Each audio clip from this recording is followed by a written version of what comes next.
So welcome to our first speaker, Chan Lavery, who's joining us from the University of Pretoria in South Africa. Over to you, Chan.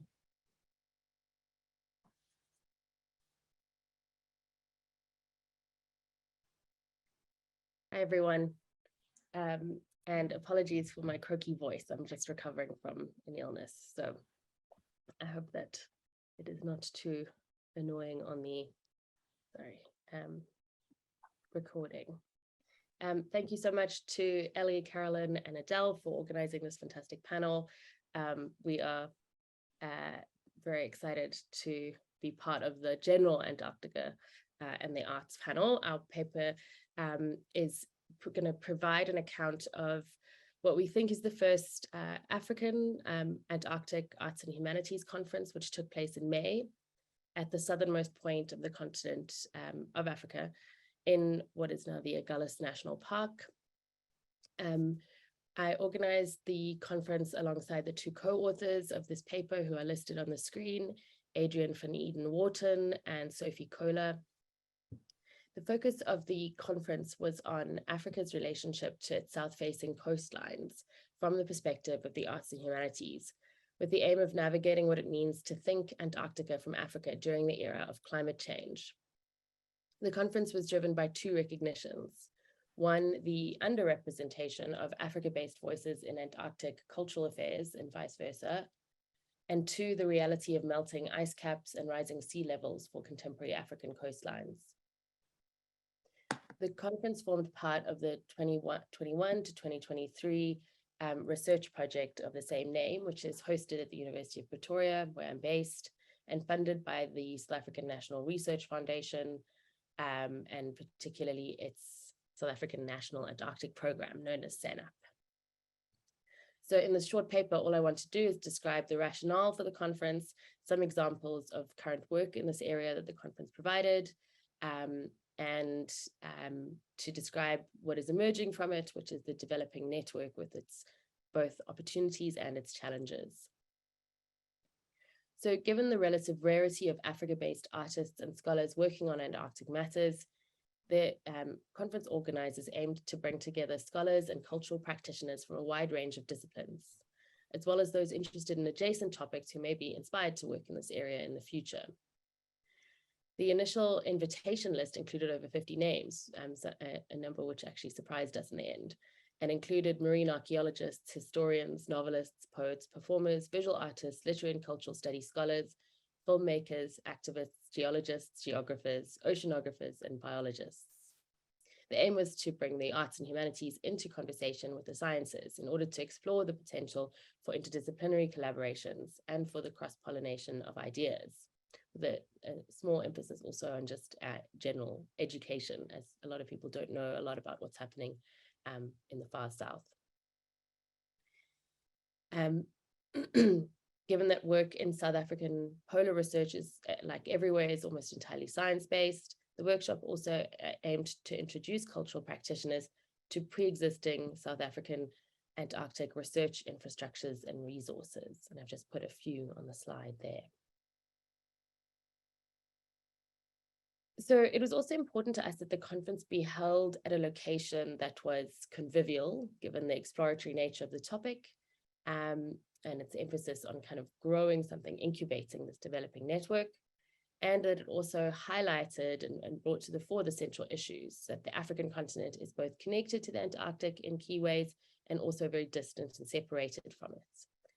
The southernmost point of the African continent is Cape Agulhas, situated in what is now the Agulhas National Park. It's 50 kilometers further south than the more famous Cape of Good Hope, but still substantially further north than, for instance, Cape Horn of South America. It begins the official dividing line between the Atlantic and Indian Oceans, according to the International Hydrographic Association, and was given its current name by the Portuguese during their search for sea routes to India in the 15th century. The Agulhas Rest Camp is not a typical conference venue, and the conference talks were held in an old fishing cottage. So you can see the sort of cabins in the background of that image. And the conference talks were all held in an old fishing cottage very much exposed to the winter cold and wind. Cape Agulhas is also situated on the Agulhas Bank, an area of shallow waters that mean good fishing grounds, and between long-established fishing villages that are experiencing the effects of South Africa's political history, overfishing, and climate change. And one of the papers was a presentation on a science arts collaboration in one of the neighboring villages. The many shipwrecks and prominent lighthouses and the region's name all point to Southern African histories of maritime imperialism, and those that connect this coastline to the southern clipper routes and these local ports to Antarctic sealing and whaling grounds, as Adrian's paper at the end of this session will also describe. As writer and participant in the conference, Jean McNeill described, the location meant that our external landscapes mirrored our internal discussions. The program provided a sample of work being done in this area. So I can't leave this slide on screen for very long, but you can see that there were a number of papers from the sciences, which I won't describe now, as well as from literary and cultural studies, which I also won't describe. So what I'll focus on is just 4 presentations that are by artistic practitioners. So the first one is an artist, Jean Brundrett, who's a visual artist and an academic based at the University of Cape Town. In December 2019, she joined one of the scientific cruises from Cape Town to Antarctica and produced images of the Antarctic ice shelf and sea ice with a camera lens made from ice. And in so doing, she asked the question, how would ice see the world? One of the other presentations was by Tertius Cap, who is a screenwriter and producer working on a feature film called Extremophilia. It was called -49 now, so this is its current working title. It's a horror based at the South African Antarctic base in 1994. It draws in issues of race and gender, which coalesce around South Africa's transition to democracy in the same year. A third artist, Meghna Singh, drew in Southern African coasts more generally via her multimedia work, which focuses on neglected maritime populations. In this one, The Rusting Diamond, it presents a footage of a deep sea diamond mining ship, which has been left to decay in the port of Cape Town. In another work, Container, co-directed with Simon Wood, Singh moves from port to open ocean using VR technology to represent the dangerous sea crossings of migrant journeys. Finally, Toni Giselle Stewart is a writer and performer who works on issues of coastal and conservation as they are linked to social and racial justice. So I'll just see if I can play a short clip of that. New moon. At low tide, the water pulls back, exposing the rocky shore. Bare feet step and scramble slowly over ragged edges into pools. Eyes search the crevices and hidden wells for straws. Sorry, there's not enough time to go through that in any detail, but I hope that you can find it and search it if you'd like to look at that more. Although all remarkably different, the presentations coalesced around the need to highlight silence histories and overlooked connections. It was a first small and exploratory conference, but one which revealed both future challenges and opportunities, as I said at the start. So the challenges are obvious and clear. The conference was limited in this first instance to South Africa and unable, partly because of the pandemic, and which made planning very difficult, to include artists and scholars from other parts of Africa.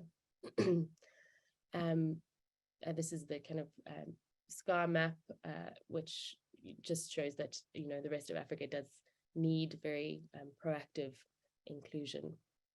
Diversity and inclusion, even within South Africa, are still challenging matters as well, as reflected by the ongoing predominance of white voices at the conference. Still, while small, it also showed that there is work being done in this area.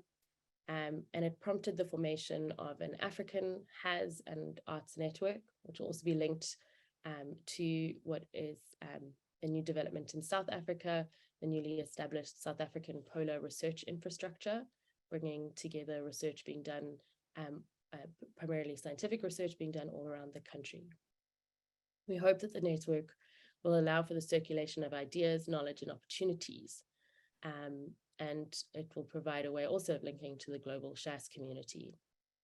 The sort of dream is that one day it might form the basis for an African and Arctic artists and writers program, but that will be a long time coming. Thanks, everyone. Thank you, Sian. Really inspiring presentation, and great to hear about that growing network of Antarctic-facing arts and humanities in South Africa. We've got a message from Ria Oliver, who says that a book is in the process of, Jean Brundra is in the process of publishing a book by the Antarctic Legacy of South Africa. The launch will take place this year. And if you're interested in that, you can email Ria Olivier. And she's going to bring that along to the SHAS conference next year. And if I may ask a question of my own, I know of a number of artists who've from South Africa who've travelled south, either with the South African National Antarctic Programme, or via tourism, or even private initiatives, and also other artists from elsewhere around the world who've travelled south via South Africa. Various programs and industries. And I wondered where there might be scope to perhaps give a platform for sharing and disseminating this legacy of South African support for the arts. Does such a platform exist, or could one exist? That would be a fantastic addition, actually. I hadn't thought of adding that to the network. I mean, I think that as we develop this, we will have to rely on a lot of community involvement to bring it together. So I will be hitting you up, Adele, for some names to add to the network, and preferably, yeah, a platform, possibly a website is the kind of typical platform of the moment. So that might be next year's project. Thanks, Adele. And yes, thank you, Ria. There were a number of amazing connections that emerged just from this first small workshop, and one of them was Ria publishing Jean's book. Fantastic. Wonderful. We do have to move on to the next presentation for time restrictions, but there are a couple of questions in the chat. If I could ask those to be directed to Sian, that would be great. Thank you. Okay, so on to the next speaker. I'm delighted to introduce Ebru Keymaz from the Çanakkale Onsekiz University in Turkey, and I hope I've pronounced that correctly. Over to you, Ebru. Yeah. Hello, everyone. First of all, good morning, good afternoon, good evening, and good night for those who are attending. And thank you very much in advance for listening to my presentation. I'm Ebru Keymaz, and I'm from Turkey and Çanakkale Onsekiz University. My first PhD is in the field of management, and my second PhD is in the field of international relations. And I also have a bachelor's degree in the field of literature. That's why I connected those subjects. And today I'm going to make a research on representations of the far south in Turkish literature. I hope you can see full screen now, my presentation. Yeah, okay. First of all, let me start with the term, the far south, because it's very important for us as well. As Turkey, we may be very far from the Antarctica, but the concept of far south is within Turkish literature since 1930s, even 1930s. First of all, Antarctica has long been a source of inspiration owing to its expansive spectrum of unique features in Turkey as well. And the concept of the far south, which highlights both its remoteness and wilderness, also includes a variety of metaphors ranging from nature to space that stimulates the imagination around the world. So Turkey is not different from that imagination. And apart from the scientific studies, even the fictional works in the countries with no connection to polar regions, such as Turkey, have been affected by that very own concept. Accordingly, this study aims to examine representations of Antarctica in Turkish literature, and it is found that the interest in polar regions dates back to even Ottoman period, and fictional work pertaining to the far south occupies a unique place within Turkish literature. And let's look at a bit further the term far south. And these are milestone achievements. The most southerly latitude, the concept of the most southerly latitude, reached by explorers before the successful South Pole expedition in 1911. And 1619, the discovery of lands south of Cape Horn is a significant milestone. And in 1773, James Cook's crossing of the Antarctic Circle, and the farthest south just extends beyond the south. And 1820 confirmed sightings of the Antarctic mainland. And from the late 19th century, the quest for farthest south latitudes, and eventually 1911 brought Amundsen's success. It is also heard in Turkey, and it was I think it was interesting to track those traces, those traces of fictional works in Turkish literature, because I saw that even in the last days of the Ottoman period, those explorers were closely tracked by the Ottoman Empire, by the scholars of the Ottoman Empire. So it was very interesting to search for it. So in terms of Turkish literature, first of all, I focused on imaginative narratives because, as I already mentioned, the title of my presentation, I'm interested in literature parts. We also have some scientific studies dating back to 1880s, but as I've already mentioned, I only focused on imaginative narratives. And first of all, I found in 1934 a book called Öldüren Kutup, which means in English, the pole which kills. I know it's not a very nice name, but the story is revolving around the Scots experience. That's why the pole which kills. And it starts with Öldüren Kutup novel, and then a very interesting novel in 1939, Kutuplarda Bir Türk Kızı, which means a Turkish girl at the pole. A Turkish girl, after Scotland disappearing, a high school girl who was very interested in Scots work and Antarctica, she left Turkey to search for Scots in Antarctica. That was a very interesting novel. And together with her British friends, they went on a quest in Antarctica, and they couldn't find Scots, but they experienced let's say the term far south to the extremes.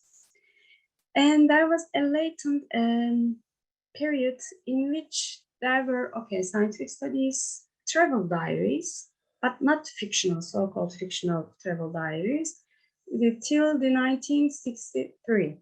And then in 1963, the publications start to increase in a way, somehow including both the South Pole and the North Pole. And this novel is called Kaşifler Alemi, which means the world of explorers.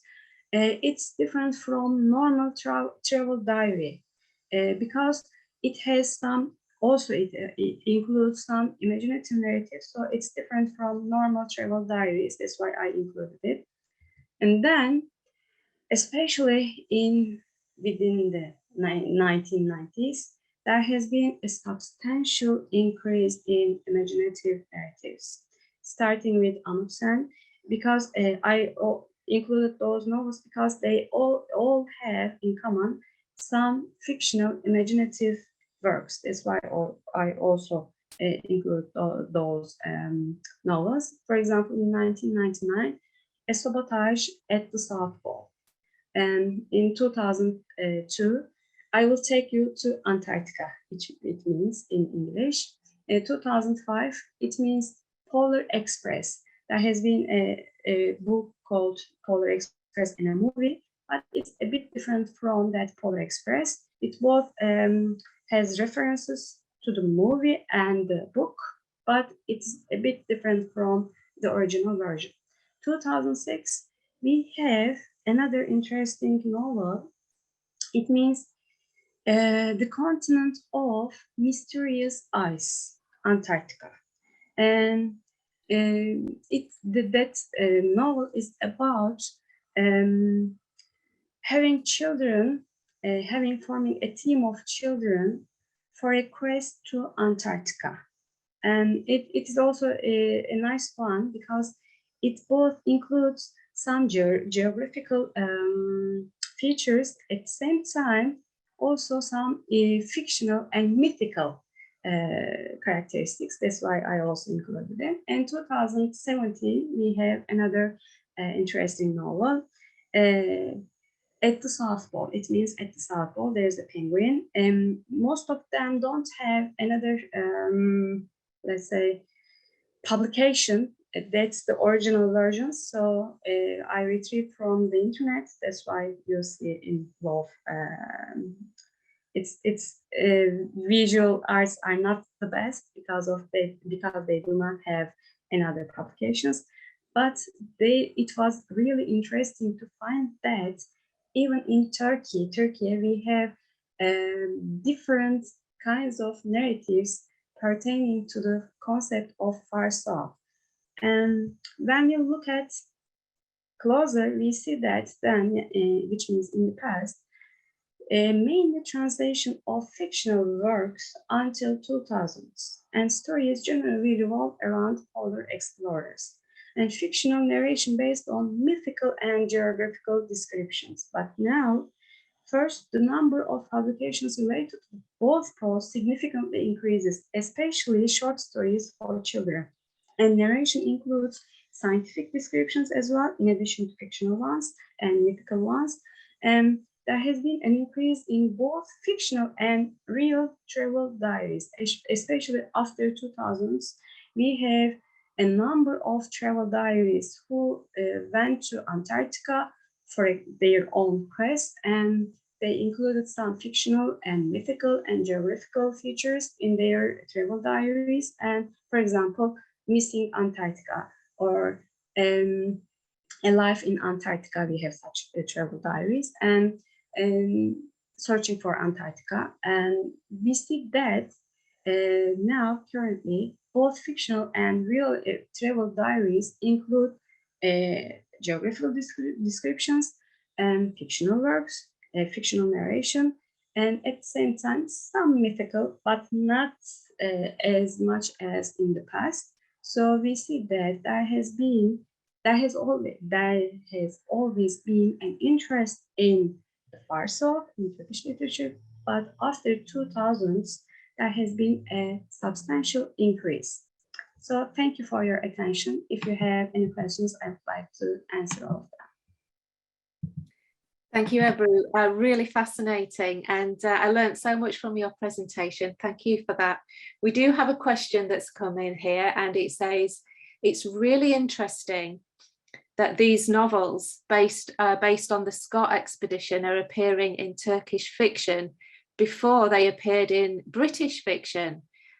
Presumably, this is because it was less of a sacred story outside of Britain. And the questioner wonders, what kind of attitude does the story take towards Scott and the expedition? Is it reverent, critical, or something in between? Admiring, I could say, because that high school student appears to be a big fan of Scott and his quest for Antarctica. And she was closely monitoring his achievements. And actually, she heard about Scott from one of her British friends at the college, and she starts to closely monitor him.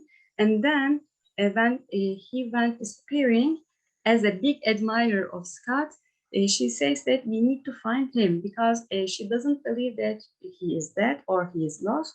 She believes that he is there somewhere in Antarctica and waiting for his rescuers. Because she also explains that the ships can get stuck around the ice. So it's very normal. It may take up to 3 years. So we need to get him and supply him with supplements, and we need to rescue him because he's not lost, he is not dead, and we should find him. He is just waiting for our help, she says. And she is a big, huge admirer of Scott. And also she appears to, let's say, a key actor for introducing Scott to Turkish community, our society. Thank you. We have another question here we have time for, and this is to ask whether the book South Pole Sabotage is a translation, because there's a book of that title with the same cover that the questioner thinks was published in 1989 in English by a South American author. We wondered if you have any information about that. Yeah, of course. As I already mentioned in the conclusion part, up to 2000s, at the beginning of 2000s, mainly we have a translation of fictional works in Turkish literature. Apart from Öldüren Kutup and the other novels, we mainly have translations. And this is one of the translations, Sabotage at South Pole. But it is also interesting because since the Ottoman period, we even translated Jules Verne's fictional works. We translated everything about both the poles, published about both poles, both fictional works and scientific works. That was very interesting. We already have them translated into Turkish. Thank you for that. And just an observation to finish off with, if I may. I just think it's interesting that Turkey is the most recent state to establish a research base in Antarctica. So who knows, that might be an avenue for artists and writers and some more fiction to emerge. So thank you. Thank you very much. Thank you, Ebru. Okay, on to another great talk. I'd really like to introduce now our next speaker, Paolo Vezzani, and Paolo's speaking to us from Universidad de Magallanes in Punta Arenas, Chile. Again, apologies for any mishaps with my pronunciation, and welcome, Paolo. Over to you. Thanks to you for inviting. I really feel very honored to be here. And well, let me see if I can share this very quick.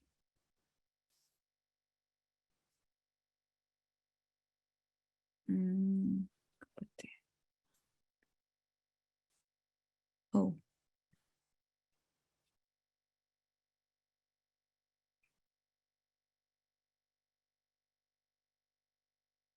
Sorry, I don't know. Do you have a share screen button? Yes, I have a share screen, but okay, there. Permite zoom, acceder a su pantalla, abrir preferencias del sistema. Sorry.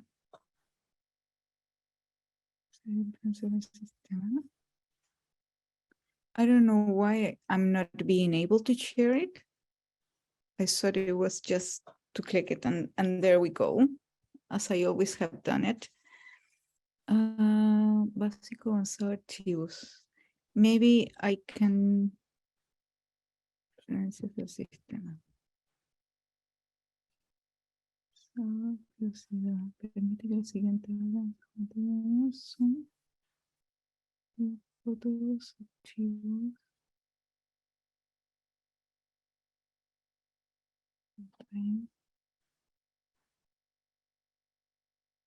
Maybe I will have to ask for some help here because I don't know what happened. I wonder if the SCAR IT team can help in any way? Yeah, probably if we can skip me. At once I'll show how to do the person. screen share. Once you watch it and you do by yourself. Sorry? 1 minute, ma'am. All physical drivers to all. Sorry, I cannot hear you. You will be seeing the share screen at the downside in the green color. Yes, I did it. Just click Then that. I click desktop and says open preferencias del sistema, system preference. So give the permission to the which topic you want to select Yes. and start sharing the screen.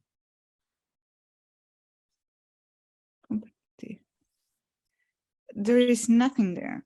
Should be a bottom in the, sorry, there should be an icon on the bottom right. It says share. Paula, could I suggest that you can email your presentation to myself, Carolyn, or Ellie?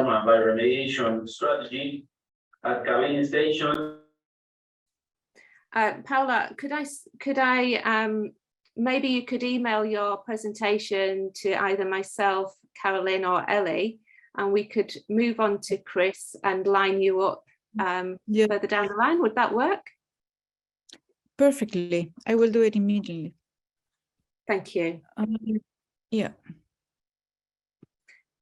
Thank you. So we've bumped you up the list, Chris. I hope that's okay with you.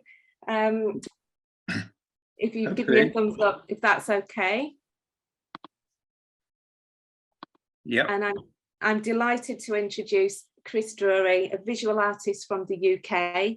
And Chris is one of the artist fellows with the British Antarctic Survey Artists and Writers Programme. Thank you, Chris. Hi there, everybody. So I went down 15 years ago with the British Antarctic Survey, the Artists and Writers Programme.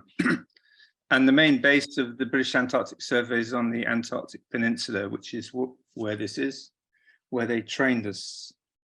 Went down from the Falklands in the James Clark Ross with all the stuff for the summer, all the equipment and all the scientists. There were just 2 artists, just 2 of us, and the rest were scientists. And I was told in order to make myself known, I would have to give a talk on the boat and on the base. So I did that and immediately connected with scientists. One of the people who were on the boat was a Met officer who I asked, would they send me a wind map, a pressure map, and an image for each day, and which he did.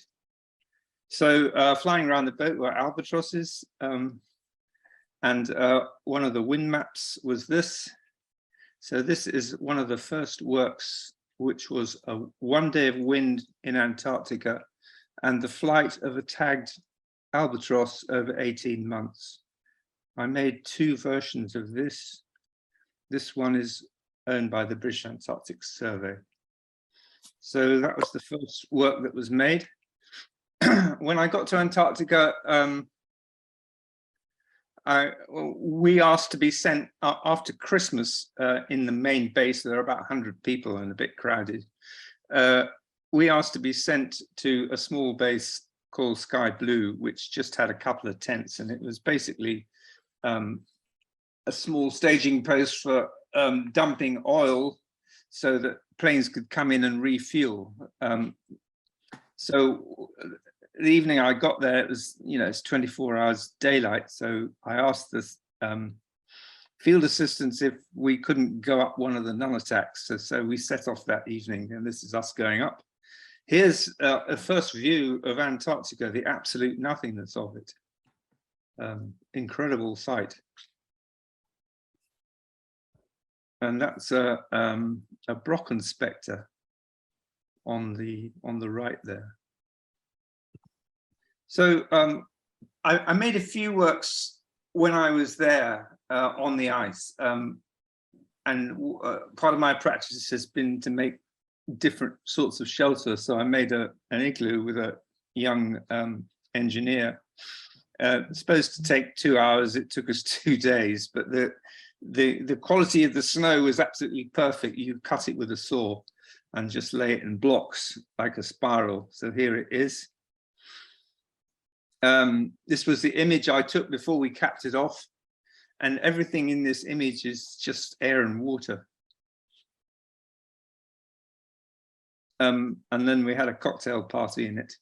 At this base, there were just a handful of people, like 6 people, and if a plane came in, we get 2 more. So it was a very intimate experience of this amazing space. And was a pilot who slept in the igloo.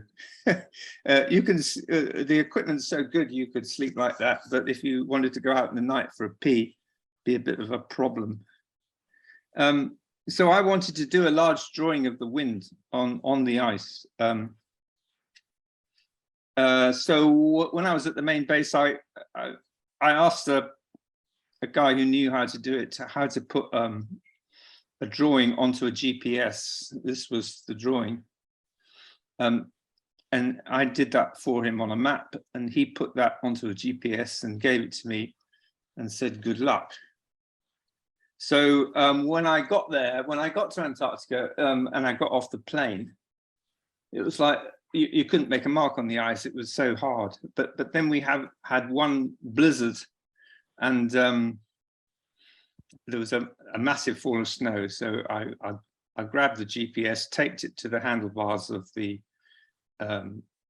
skidoo, and made the drawing just by keeping an arrow onto the drawing on the screen of the GPS. And then I went up the nanostat to take the photographs. So here's the whole drawing. The one on the right was supposed to be bigger, but there are crevasses to the right there, so I made it a bit smaller. So these were just very quick ephemeral works, and they were gone the next day. Just got an image of them. And here's another one, which is a fingerprint, just made with a dustpan and brush on the ice.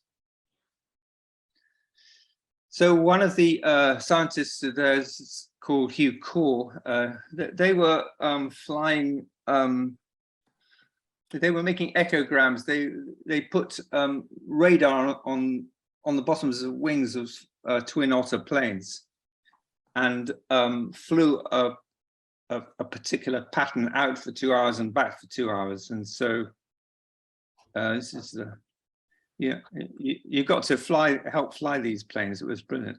Anyway, so this is an echogram. So on the top, you've got the line of the flight. This is the surface of the ice, and this is 3 to 4 kilometers of ice, like a frozen river. It's like a cross section through underneath the plane, and this is Antarctica.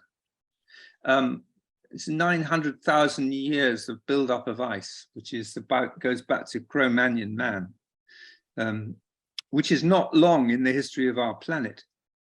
But it contains a lot of information, this ice, especially if you take ice cores. And here is their data from one of those flights.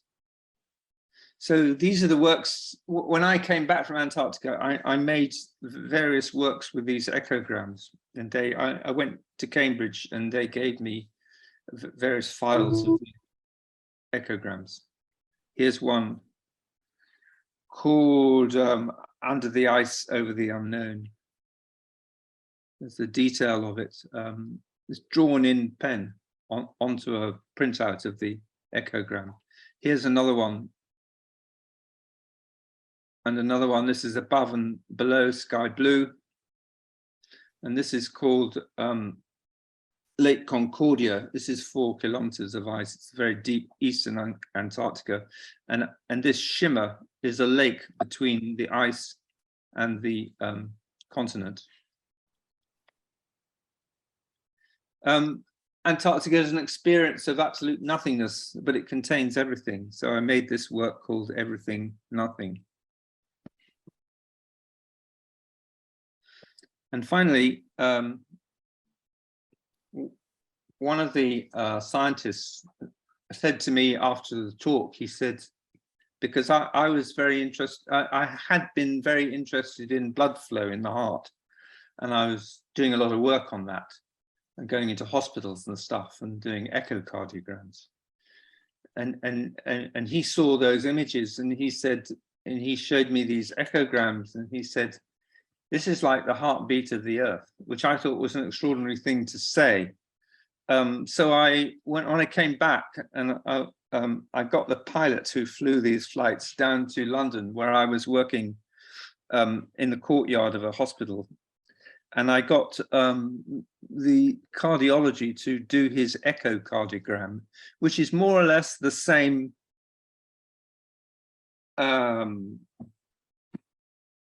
It's the same, except it's done with sound instead of radar. So here you have the heartbeat of the earth, and this is the heartbeat of the pilot.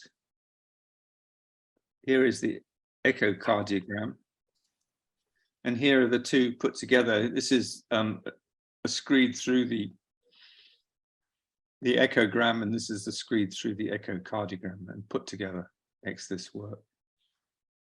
So I think that's it. I haven't timed myself, but yeah.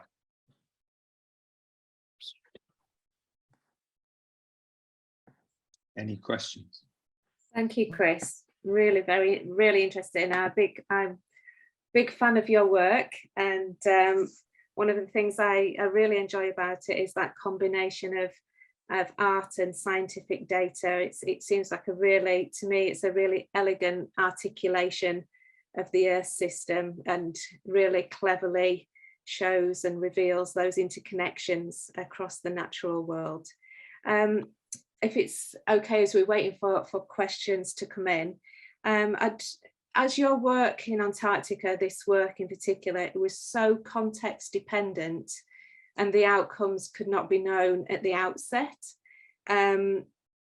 because it seems that the work came out of those serendipitous meetings, those conversations, and a direct response to the environment that you encountered.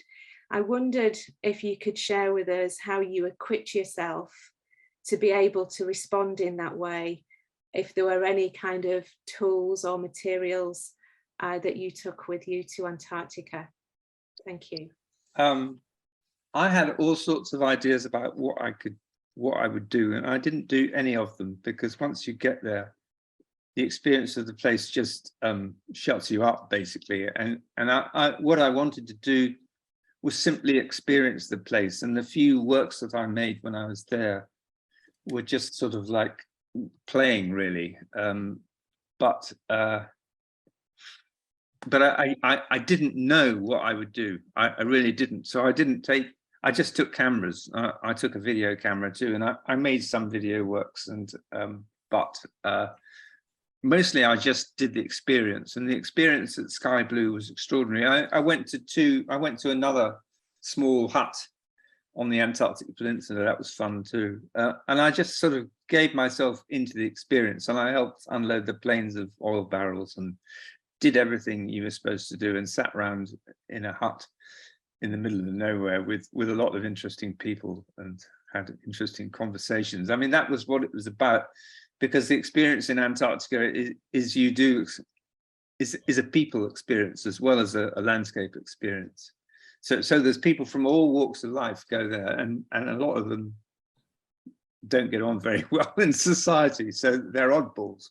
And we've seen films of the American base. And it is an extraordinary experience, really, altogether.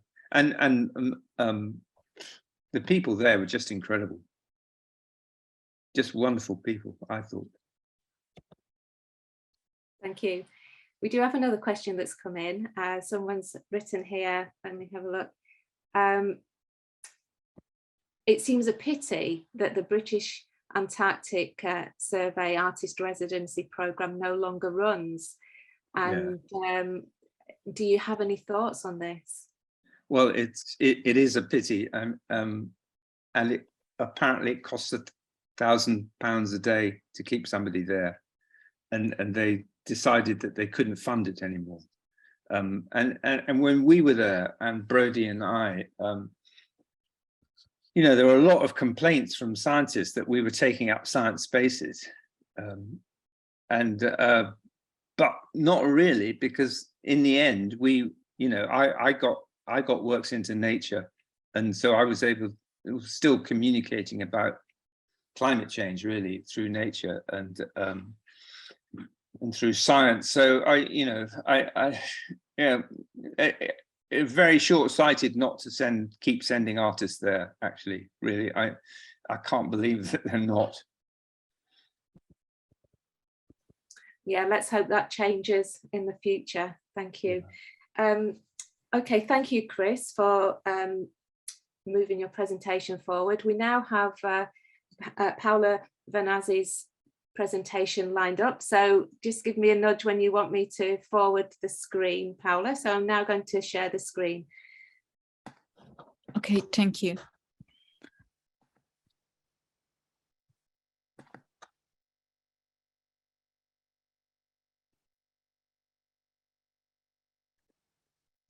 Okay. Yes, I just did it as a PDF because the presentation will be very heavy to send it. So I compressed the PDF. So that is what you're looking at. Okay, let me, now I'm going to have a struggle to find it. Okay, it should be all right to open now. Can I show you this as a full screen? Is that helpful? Yeah, that's good enough. I think it's big enough. Okay. You will have to scroll down instead of clicking. No problem. I'm sorry, I will be saying, okay, there we go. Collaboration as a value. Well, I was born in Punta Arenas, and the city in the previous photo was Punta Arenas, and I was wishing there is to show you this city that is facing Magellan Strait. Well, the main idea that I really want to talk about today is about collaboration as a value. Then you can keep going. Collaboration as a value. The first time I get engaged to collaboration as a fundamental value was listening to a talk about the Antarctic Treaty System. Since then, and then please next, every day it makes me more sense, and I believe it is a fundamental issue among humans and in nature.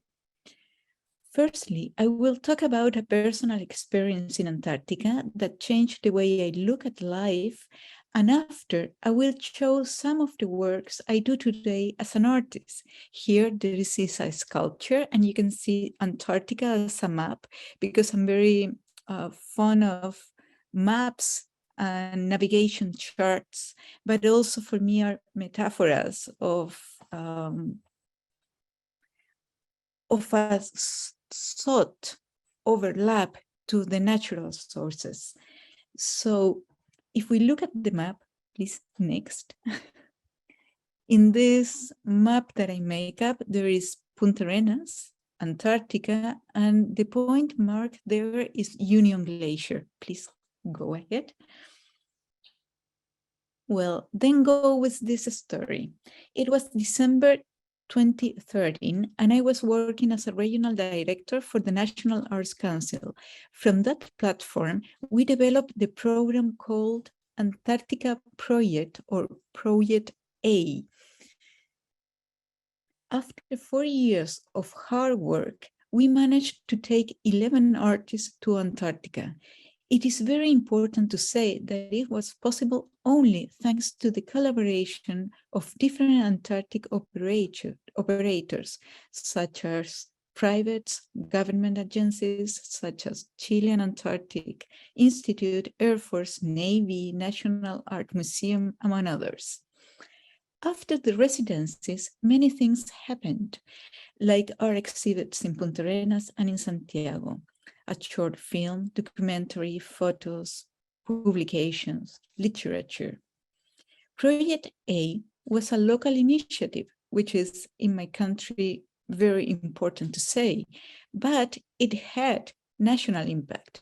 So as a consequence, I was invited to the Chilean base in Union Glacier. The next, please. There, that point. I was invited to Union Glacier to see the possibility of bringing an artist there. During my stay at the Union Glacier base, in an informal chat with the base commander and the scientist and the architect, we came up with the idea of improvising, of proposing a new name for the base. I proposed Ilaya because, another one please, because it's a Yagan word that means further south or beyond the south. Yagan are Canu people and the southernmost First Nation for Chile and Argentina. Also, it is important to consider that to give a name is to confer a meaning. The next one, please. Then, in this line of thought, name the base with a Yagan word is to do a tribute to a living southernmost indigenous people on the planet. Then the next one, please. As well, I see a metaphor related to science, because it is possible to say that science always aims to go further. During this conversation, I proposed the idea of doing a performance in which everyone in the base participates by lying on the snow to form the word Ilaya. Then the next one. Then an eye photo taken from a boat present the Ilaya name proposal to authorities. And here comes one of the most amazing things that ever happened to me. The base commander say, it could be to this idea. This was a very crazy idea, but he said, okay, let's do it. The scientists agreed as well, and then the architect and I started to prepare the performance. At the end of this story, you can keep going, there are more photos of it. And the end of this story, as everyone can imagine, the base name is not Ilaya. But the scientists thought that this word was meaningful. So today, another one, please. So today, Ilaya is the name for the INACH annual publication for advances in Chilean Antarctic science since 2014. The next, please. And the next. Now we are coming into the second part of the presentation. And I have to say that after this experience of being in Antarctica, the value of collaboration emerges among the problems and concerns I work as an artist. In the current global context of environmental emergency, the humanity faces, it will be impossible to go further without the will to collaborate for a possible future. Since 2006, I'm collaborating with an academic program, the next one please, that involves science, environmental ethics, conservation, education, and art. There is a gap of 4 years that I worked for the council where I get fascinated with the issue related to Antarctica. Now, as an artist, I work with all those ideas in my head. The next one, please. And I'm willing to be able at least to propose some questions to the audience based on the scientific knowledge and how I approach to it. Here, in this piece that you are looking at, here the notion of collaboration is the starting point and maybe also the driving point. For example, the name of this piece is Compass Rose. It's a sculpture of steel cut by hand by a plasma cutter. It is 1 meter and 30 centimeters of diameter. Here, the circular figures convey the idea of natural collaboration, essential for life to thrive. The idea for the piece was born from a scientific description of the relation between a fungi and a tree. In the Notophagous forest, in a subantarctic ecosystem, the hyphae of the fungi relate to the root of the trees, making possible the exchange of nutrients and thus being essential for the subsistence of all inhabitants. From the other point of view, this circle looks like a little earth, where all the connections are needed. As well, the name comes from the geographical language, conveying the idea that it's possible to find a different convention to draw a map. Then the next one. And perhaps you can have some other way to read this sculpture or find another metaphor. This other one is very similar to the previous one, but this is placed in a public space in a school in Santiago, the capital of Chile. And also here, which is different, is the spiral movement that also conveys the idea of time. And then the next one, please. This is a lighthouse in the Magellan Strait, and it is here because the next piece name is Lighthouse. And then please go to that one. This sculpture is called Lighthouse, and it is placed in the University of Helsinki, Finland. It was inaugurated just 2 months ago. The project represents the landscape of Magallanes, the Chilean region where I was born. The forest, water, and wind are shown in a delicate pattern that conveys the idea of ecosystems fragility. Also, in a global context of environment emergency due to climate change, just go to the next one. A lighthouse. 1 minute remaining, Paula. 1 minute. Yes, I'm finishing. The lighthouse of nature may be seen as a measure of hope. To finish, I would like to share 2 ideas. First, when I was working for the Arts Council, I looked for a way to explain to the authorities why it was important to do art residencies in Antarctica. I used to say that through the art, the Chilean will get to know some aspect of Antarctica and may get it feel closer. This was a little bit naive, but effective. Today, I think why it is, please the next one, it is important to do artist residencies in Antarctica, my answer would be different. Now for me, it's very important to explore the relationship between the arts and other disciplines. It's not about using the art to illustrate science, but it's to comment on it and also to be able to get a big and wider audience. Please, the next one, and to finish.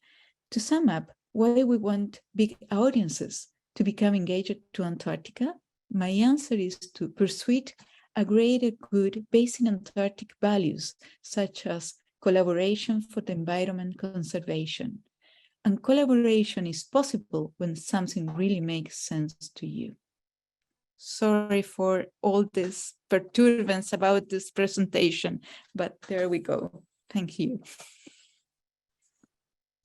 Thank you. We worked through those technicalities. It's all good. It's all fine. I think we might be at time there for questions, but if there are any in the chat box or in the question and answers, if I could ask you to look at those and answer those during the remaining time of the session, Paula, would that be okay? Yes, thank you. Yeah, of course. Thank you for that really interesting presentation of your work, and it really brought to mind for me that kind of representation of Indigenous culture in other Antarctic programs, such as in Australia, the naming of the icebreaker Noyina, which means Southern Lights in the Palo-Akani language, and also the Po Whenua and the Whakairo carvings representing Maori values at Scott Base. So there's some nice connections there, I think. So on to our next speaker. So we have Elizabeth Lewis-Williams, who joins us from the University of East Anglia in the UK, but I think she's in Scotland at the moment. Over to you, Elizabeth.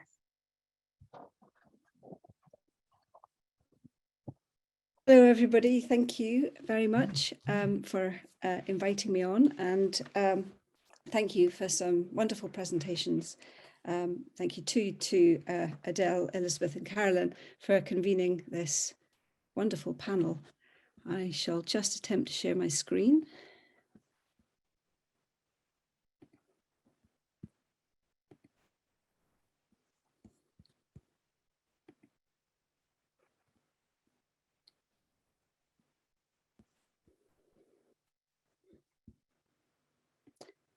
So is that at full?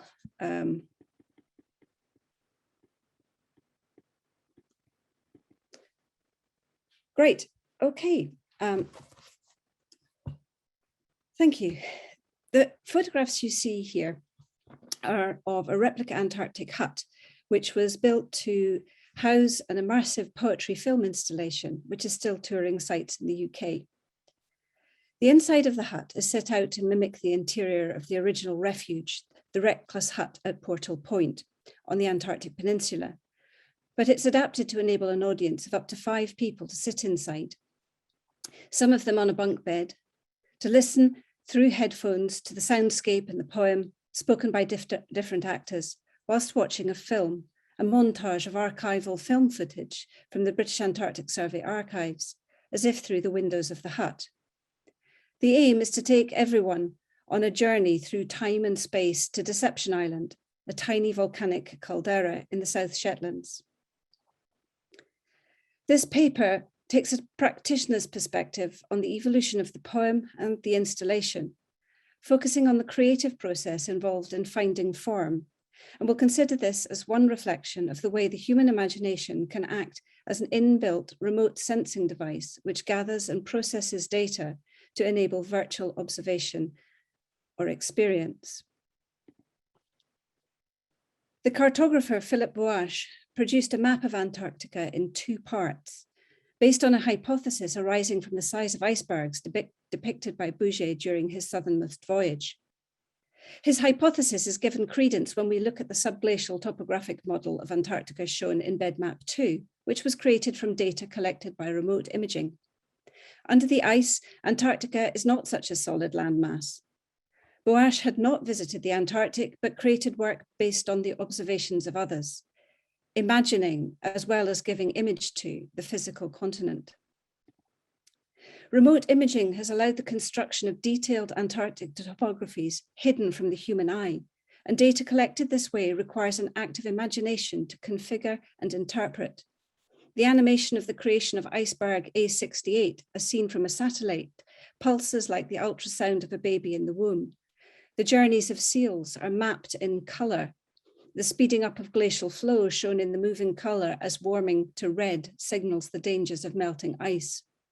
Representations from a particular perspective, created from a variety of data gathered remotely. I recreated my father's journey, which provides the core of the poem Deception Island, through a variety of different pieces of textual data which inform the voices of the poem. As well as his writing, I referred to reports, journals, photographs, memoirs, and reference texts. The structure of the poem is circular, like the shape of the island. The physical hut enables the audience to enter the world of the poem and take the same journey. Although the hut is not from Deception, Jeff Cooper, Antarctic heritage expert, designed the build on the specifications of the original Reckless Hut. This was chosen partly because of its size. One of the Deception Island huts would have been impractical to build and dismantle for touring, and partly because it had been situated on the gloriously named Portal Point, and we wanted the hut to provide a portal for stories, a portal to the south. The original hut also provided a portal to the south for John McGregor, unable to make landfall on the Antarctic during his residency because of ice conditions. John McGregor spent time in the reckless hut, which had been dismantled by this stage and rebuilt in the museum at Stanley. There he sat gathering material for the novel Leane Fall Stand. And here he is reading from the novel in the replica hut, using its intimate space to draw the audience into the isolation of blizzard, radio breakdown, and the linguistic experience of a stroke. I have not been to the Antarctic, though I've imagined myself there often enough. This made creating an authentic sense of Deception Island a particular challenge. However, it possibly pushed me to follow up the kinds of text, geological surveys, reports on the hot springs and things, which I might not have referenced had I been working from my own experience. And it took me beyond my father's experience into a resonant archival world. But how could I make the place speak, and in a way which would help other people to hear? I wanted the page to work as a stage on which the island would speak in many voices, not just people, but sea and rock, animals and ice.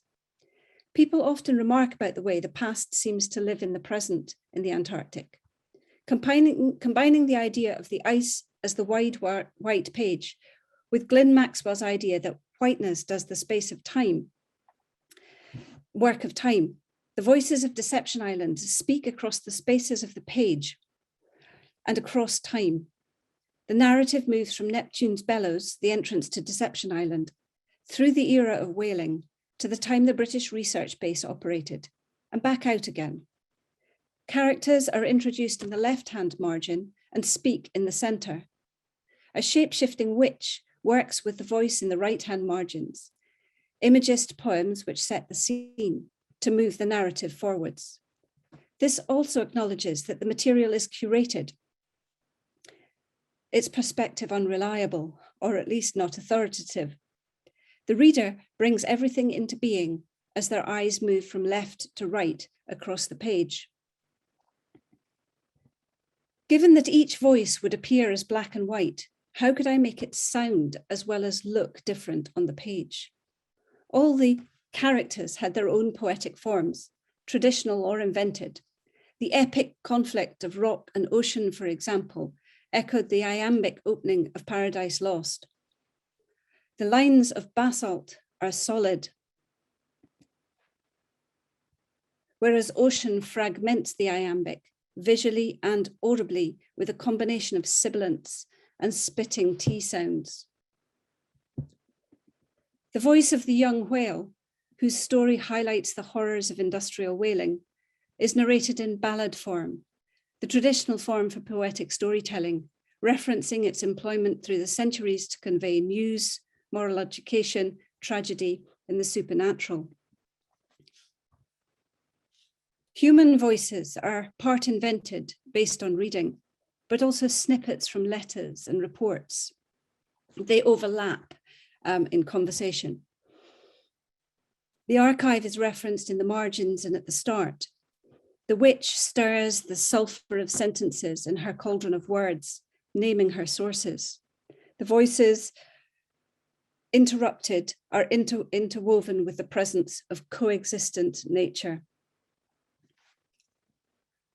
One of the great joys of creating the installation was selecting the actors to read the various voices, to create audible texture. The glacier needed to have slowness, gravitas, pressure of movement, indicated in the text by lack of punctuation. This is how the recorded voice sounded before we added the music and sound. Light outstretched arms and tentative fingers spin in my memory to a fall, melting, freezing, closer, draw, stiffen in a hold, fast grip, tight-lipped I grow to glacier, in time so slow that each particulate of gathered grit and falling ash, each syllable of snow, each breath of air, split and fractured in its passage, become Leviathan. Inside the hut, there were artifacts which would suggest the Antarctic environment. My dad's jacket and harness, his Primus stove, Tilly lamps, a recreation of the interior supplemented with photos from the archive. The imagined Antarctic world was also conjured by the soundscape. The hut went dark.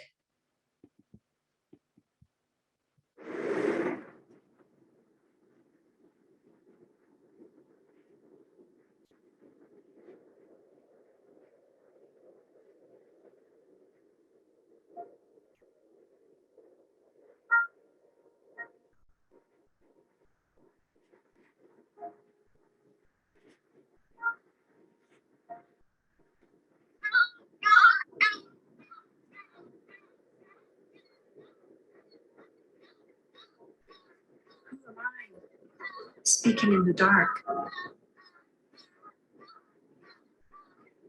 With me, 1951 to 1953.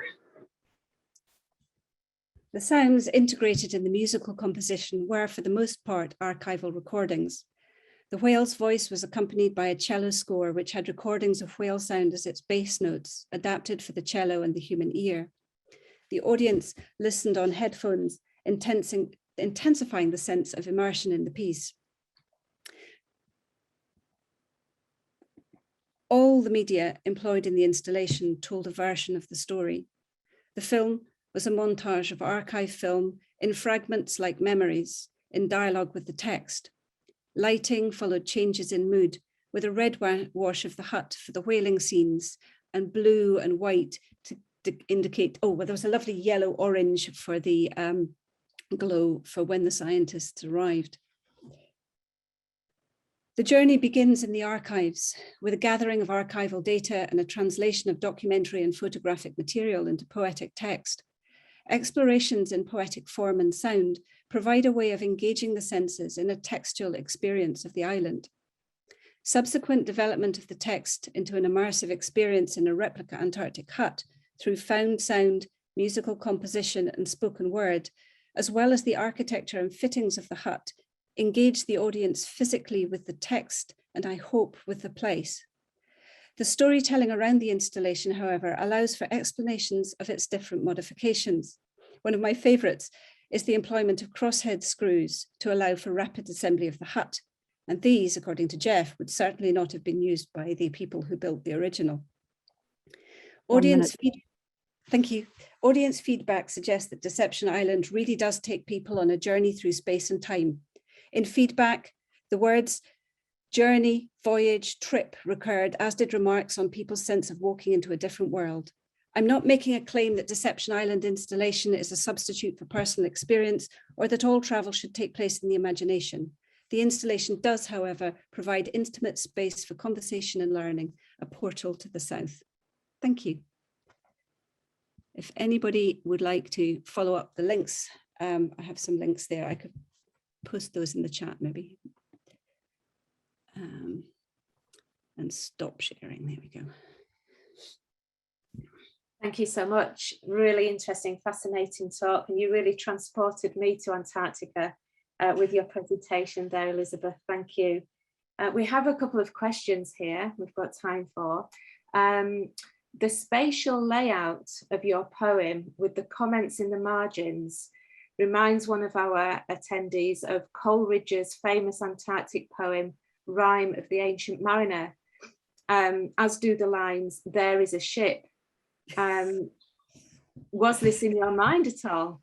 It certainly was. I think I've spent my life, a lot of my life, being haunted by that poem. So yes, very, very much so. And as was the witch, the shape-shifting witch, it was a very deliberate echo of the albatross. And she moves through the poem, and in the right-hand margins, that the bird takes different forms. So yes, lots of the Ancient Mariner. Very good. And just an observation of my own.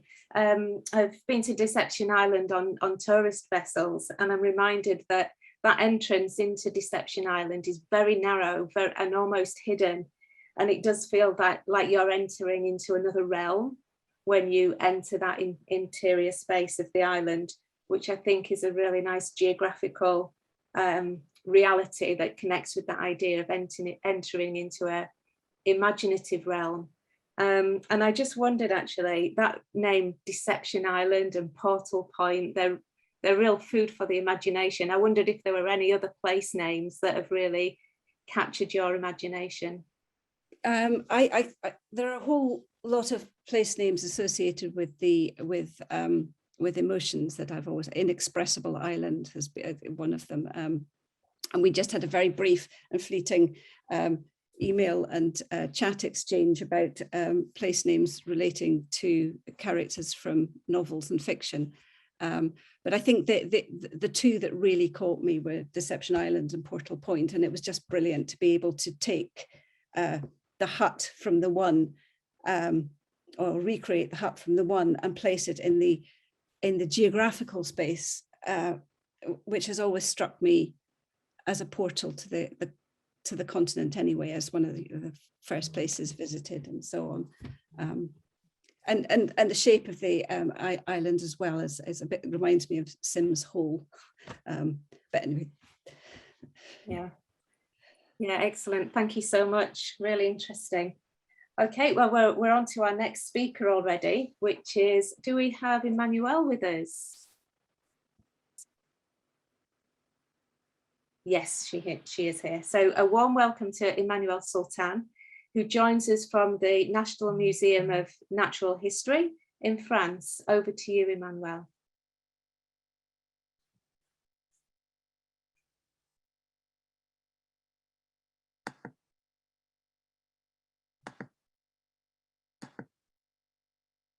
Emmanuel needs to be promoted to panelist, so she's just joining us now. Hello and welcome. Well, sorry for the late. I want to introduce you also my colleague, Samuel Sadon.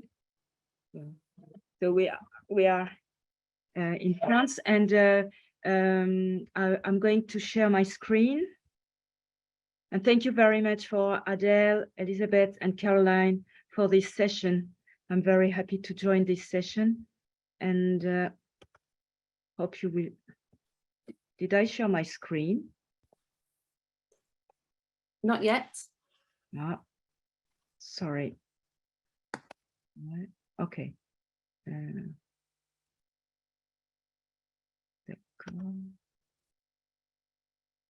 Okay, maybe I will need the hand of the IT, because I don't want to make you wait too long.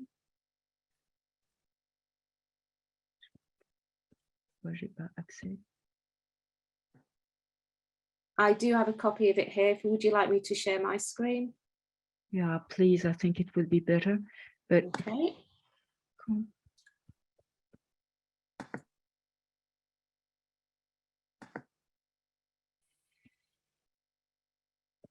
Okay, is that visible? Yeah, it's visible. It's not in full screen, but it's visible. Alter that. So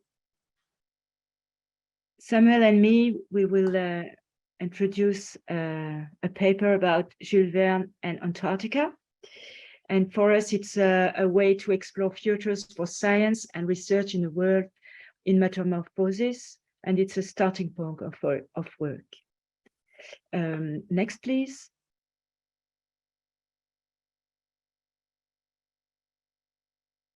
I think it's scrolling the next one, because this was in French.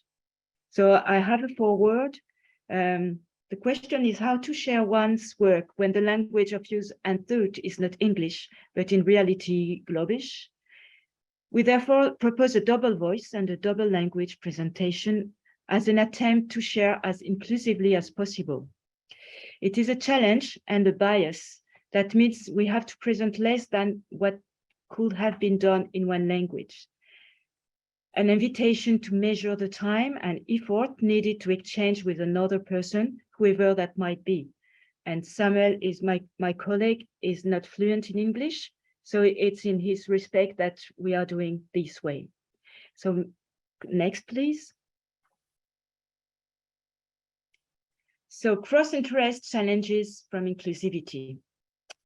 So I caught myself, sorry, it's a little bit egotish, but I dive into oceanography and the Southern in part through reading 20,000 Leagues Under the Sea. I'm a PhD physical oceanographer and a polar scientist. And my colleague Samuel, it is my interest in the poles that made me discover Jules Verne. Samuel, who has a PhD in literature, is a writer and an art director. So we crossed paths during the preparation of a festival, 20,000 Leagues Under the Sea, planned in Saint-Malo, Brittany, before the pandemic, and it has just been postponed since then. Anyway, the first steps of a fertile and first conversation about science, the posture of the scientist in Jules Verne and its echoes to the issues of our emerging 21st century. Next, please. And next, please. So the plan of the presentation is first, what is Jules Verne's geographical visions? The adventures of Captain Hatteras diving in the Arctic and Nemo and the Sphinx of the ice realm diving in the Antarctic to illustrate this, and the preliminary conclusion to finish. Next, please. And next, please. À toi. Bonjour à tous. Donc, comme beaucoup de ces romans, donc Jules Verne parle d'éléments réels, qui peuvent être des éléments scientifiques ou événementiels. L'inspiration lui vient au gré de ses lectures massives de revues scientifiques toujours vulgarisatrices. Ainsi, en 1863... So I may say it in English, but you can read it also in English in the meantime that Samuel say it in French. So as with many of his novels, Verne starts from real elements, which can be scientific or even based. Inspiration came to him through his extensive reading of vulgarized scientific journals. Ainsi, en 1863, il rédige Aventure du capitaine Hatteras en se basant sur la catastrophe survenue une décennie plus tôt à l'Erebus et au Terror, les deux navires du capitaine Franklin. In 1863, for example, he wrote Adventures of Captain Hatteras, inspired by the disaster that had occurred a decade earlier to the Erebus and the Terror, the two ships of Captain Franklin. Alors, Jules Verne se documente notamment à partir des écrits de deux explorateurs, Elisha Kane et René Bello, qui sont tous deux partis à la recherche de Franklin. He based his work on the writings of Elisha Kane and René Bello, who had searched for Franklin. Toutefois, dans Aventure du capitaine Hatteras, l'objectif du voyage est une autre quête, la découverte du pôle Nord. However, in The Adventures of Captain Hatteras, the objective of the voyage is another quest, the discovery of the North Pole. Parmi les passagers de ce voyage se trouve un scientifique de la lignée des encyclopédistes, le docteur Clauboni. Il va démontrer d'importantes capacités mémorielles. Ainsi, c'est lui qui raconte aux marins l'histoire des explorateurs de l'océan Arctique et la catastrophe de Franklin. Il a aussi une aptitude à l'observation et à la curiosité. Il analyse chaque particularité du paysage, mais aussi à l'imagination. Il se demande notamment si l'homme pourrait vivre au pôle Nord. Among the passengers is the scientist of the same kind as the encyclopedist, Dr. Clauboni. He demonstrates significant memory skills. He relates to the seamen the story of the Arctic Ocean explorers and the Franklin disaster. An ability to observe and to be curious. He analyzes every feature of the landscape, but also to imagine, wondering if humans could one day live in the North Pole. Next, please. Alors, la seconde moitié de ce roman, donc, montre... merci. La seconde moitié de ce roman montre comment Jules Verne transforme un lieu géographique en œuvre d'art, ou plutôt en point suprême, selon la terminologie des surréalistes. The second half of this novel shows how Jules Verne transforms a geographical place into a piece of art, or rather a supreme point, un point suprême, according to the terminology of the surrealists. Ainsi, l'Arctique, qui se trouve être un continent, un désert de glace dans l'œuvre de Jules Verne, a en son centre une mer intérieure, laquelle a en son centre une île, laquelle a en son centre un volcan, le pôle Nord. Thus, the Arctic, which is a continent, a desert of ice in Verne's writing, has at its center an inner sea, which has at its center an island, which has at its center a volcano, the North Pole. Or, tandis que l'anglais Hatteras et l'américain Altamont s'affrontent dans leur désir de conquête du pôle, Clawbonny, lui, va être le témoin privilégié de spectacles merveilleux et éphémères, bals aériens d'oiseaux de toutes sortes, auquel fait écho celui maritime de poissons tout aussi variés. However, while the Englishman Hatteras and the American Altamont confront each other in their desire to conquer the pole, Clawbonny will be the privileged witness of marvelous and ephemeral spectacles, an aerial ballet of birds of all kinds, marred by the marine ballet of equally varied fish.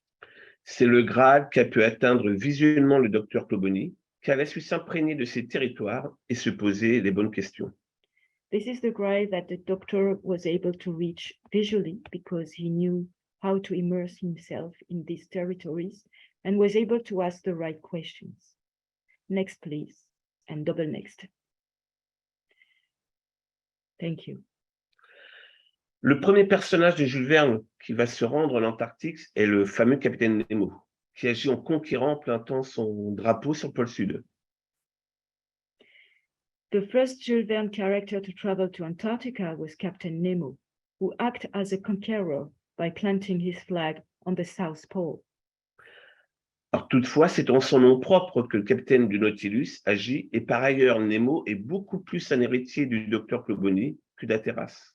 However, it is in his own name that the captain of the Nautilus acts, and moreover, Nemo is much more an inheritor of Clawbonny than of Hatteras.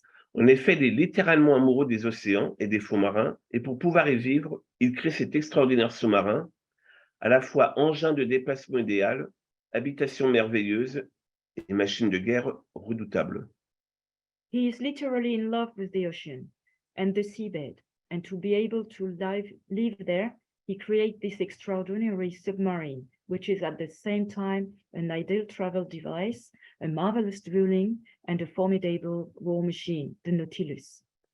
Aux côtés de Nemo, le savant de service, le professeur Aronnax, pourtant narrateur interne du roman, fait bien pâle figure et se contente de dénoncer les événements sans y jouer un grand rôle. Alongside Nemo, the scientist on duty, Aronnax, the novel's internal narrator, looks pretty pale and simply states the events without playing a major role. Next, please. 30 ans plus tard, Jules Verne revient en Antarctique avec le Sphinx des glaces. Première particularité, ce roman est la suite d'un autre roman de l'américain Edgar Poe, Les aventures d'Arthur Gordon Pym. Ainsi, la moitié des personnages du Sphinx des glaces sont soit des survivants de Pym, soit des membres de leur famille. 30 years later, Jules Verne returned to Antarctica with the Sphinx of the Ice Realm. The first particularity of this novel is that it is a follow-up to another novel by the American Edgar Poe, The Narrative of Arthur Gordon Pym. Thus, half of the characters in the Sphinx are either survivors of Pym or members of their family. Autre particularité. Pardon? Okay. 1 minute left, is it? Yeah, okay. Ok, on a presque fini. Ah oui. Alors, autre particularité, pour la première fois, Jules Verne évoque un pôle magnétique. Imagine celui-ci sous la forme d'un sphinx géant. Oh, continue. Sphinx qui ne répond à aucune des questions que se posaient les héros de ce roman. C'est un redoutable aimant. Le pôle attire à lui tous les objets de métal, mais également tous ces voyageurs en quête de leurs compagnons disparus. À l'exception de Leane, le personnage principal et narrateur de cette aventure, qui lui semble plutôt être à la recherche d'un absolu, qu'il ne peut identifier et qu'il ne pourra jamais atteindre. Next.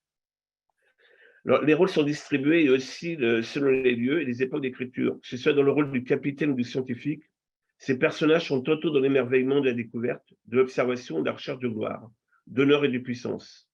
Dans tous les cas, les lieux sont des personnages à part entière qui jouent un rôle spécifique pour l'intrigue. Ainsi, un contrario du pôle merveilleux d'Hatteras, l'Antarctique du Sphinx n'a à offrir qu'ombre inquiétante, à le mystérieux et mort incongru de personnages démythifiés, comme Arthur Gordon Pym. Et donc, pour finir, à bien des égards, le Sphinx des glaces peut être perçu comme un testament littéraire de Jules Verne, parvenu au sommet de son art. Next. Next. Donc, nous avons vu à quel point Jules Verne s'empare de territoires polaires pour en faire des œuvres artistiques. Toutefois, le point de vue scientifique reste présent et on peut parler à son sujet d'océagonie, expliquer le fonctionnement de la planète à partir de l'océan, comme il y a une cosmogonie de la part d'Edgar Poe. Parfois, cette réflexion s'appuie sur de curieux exemples, comme cette baie du Nord-Canada qui se détache du continent suite à une éruption volcanique et se transforme en île flottante pour le Pays des Fourrures. Une manière de représenter un monde fragile, éclaté, où l'homme comme l'animal, nous dirions aujourd'hui, où le vivant a du mal à trouver sa place. And Voilà. next.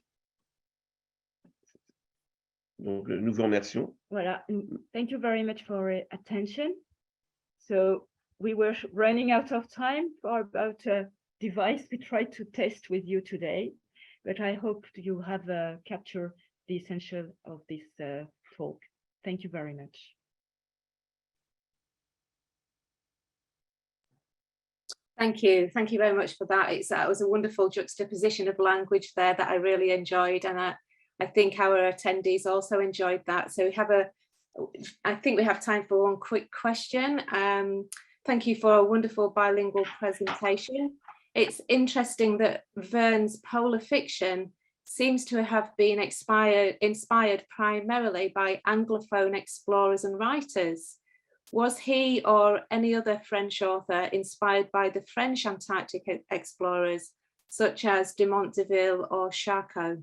Il a beaucoup été inspiré par les explorateurs anglais. Il a été inspiré par Dumont d'Urville et Charcot. Ah, Dumont d'Urville, oui, bien entendu, oui. Yeah. Pour ce qui est de Charcot, Julien était déjà mort. Charcot is after. Mais Dumont d'Urville et la Pérouse ont joué un grand rôle dans l'œuvre de Jules Verne, notamment par le biais de l'astrolabe. Through the astrolabe, the boat of La Pérouse, Jules Verne had been inspired by La Pérouse and by Dumont d'Urville, of course, yes. And Diderot. It's not an explorer, but the scientist Diderot was his very deep inspiration. Thank you for the question. Thank you so much for that. Well, it's now time for our next speaker. It's our penultimate presentation. I'd like to welcome composer Patrick Shepherd from the University of Canterbury and artist fellow of the Antarctica New Zealand Artists and Writers Programme. Over to you, Patrick. Sure, Adele, thank you very much. Nice to see you again. Nice to see you too, Ellie. And congratulations on having this strand as part of the SCAR conference. Absolutely fantastic. And yes, now my harimai, called Patrick Shepherd Toku Ingoa. I'm going to be talking to you about a couple of works that I have composed. I am a composer by trade. I teach here at the University of Canterbury here in New Zealand. And a lot of I'm based in education. I'm in the education building right now, but I also teach in Gateway Antarctica into the Antarctic program. And also, paradoxically, a lot of my research is actually around the neurological condition synesthesia, which came about directly from my trip to and two trips to Antarctica, when I tried to write music that involved colour. And then I started to research how colour affects the brain, and that is synesthesia. So hopefully you can see my shared screen there, and it's all coming up. That's me there on my Antarctic field training on my first trip in 2004. I include this slide in most of my public presentations. I do a lot of talking about Antarctica, because I think that's key to being an Antarctic ambassador, which is a feeling that I'm getting strongly from everybody who's speaking today.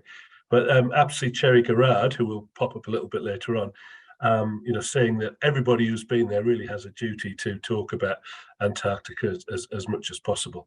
And that's what I'm going to do today, which I'm really, really pleased about. Just going to give you a quick overview of the pieces that I've actually written to do with Antarctica and that have been influenced by Antarctica. There are 20 of them. There's ones inspired by nature and the environment. There's one in progress at the moment, which is for harp and strings. And that was actually inspired by Alice's presentation way back at ANU in the Canberra conference. fantastic harpist there. And the scientific and historical based ones there. And I guess I'll keep on going until I've nothing left to say. What I have actually found is that I've ended up writing poetry and returning to one of my other loves, which is visual art and painting. And so it's also opened up a number of new avenues of expression for me. And I find that Antarctica is such an incredibly complex place that just one mode of expression just doesn't quite cover it. Okay, so I'm going to share with you sort of two overviews of the pieces. One of them, Cantata Antarctica, which is going to be around about a 50-minute piece when it's finished, and Poles Apart, which is, I'll do it separately. Okay, so I've included this overview that I use to track my work. So for pieces with multiple parts, which this is, it helps with the overall structure, it helps me to see how it's proceeding, and it also ensures that I've complied with all copyright permissions that need to be secured. So as I say, I haven't done an exact timing, but I reckon it's going to come out at around about 50 minutes. It's not finished because the only thing that's not finished is the 9th movement in this place, which is a setting of Claire Bainan's beautiful poem. It's almost finished, but frustratingly, about a minute to go and some orchestration detail to do on it. But as I talk, you can sort of follow through the work and the details of the work and the text that I've included in there. Several movements have already been performed. There's 3 sea chanties, which are movements 3, 6, and 8, have been performed, as has the Symphonia, which is a purely instrumental work. And the sea chanties have been performed by the school, which this whole piece was commissioned by, and the sea chanties have also been performed by the Christchurch City Choir. The text for the 3 sea chanties were written by me, and is very much in the style of the old sea chanties, or shanties, as my generation perhaps know them better, which are popular with sailors, but with a very modern twist. So essentially, the whole work tracks on an emotional path from the beginning blank vista of Wilson's poem, The Barrier of Silence, which you can see there as number 1, through the optimism of leaving port in number 2, which is setting sail, the boisterous for king and country, very much in the spirit of the entertainment for the men, to the end of the first half in the haunting away across the ice, which is a setting of a poem I wrote about the rather cliched eeriness one feels in the huts, as if the men have just gone outside and will soon be returning. The Symphonia, number 5, is allows the singers to rest, essentially, a very practical solution, because they've had a lot to do up to that point. So it allows them to rest while providing motivic material that resurfaces in the final movement. It also gives the orchestra their moment in the sun, as well as providing another piece that can stand alone, which is often a key factor in the success of a new large-scale performance work, where it may not always be possible to present the work in its entirety.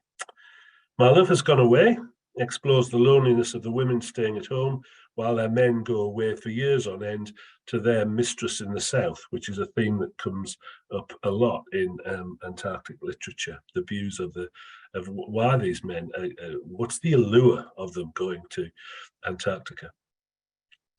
So the full ensemble reassembles for Erebus Voices, and that's a setting of Bill Manhire's heart-rending 2-part poem about the Erebus disaster, where on the 28th of November 1979, 237 passengers and 20 crew were killed when Air New Zealand flight TE901 crashed into Mount Erebus. And this is the tragic climax of the work and presents a very New Zealand-focused episode in the narrative.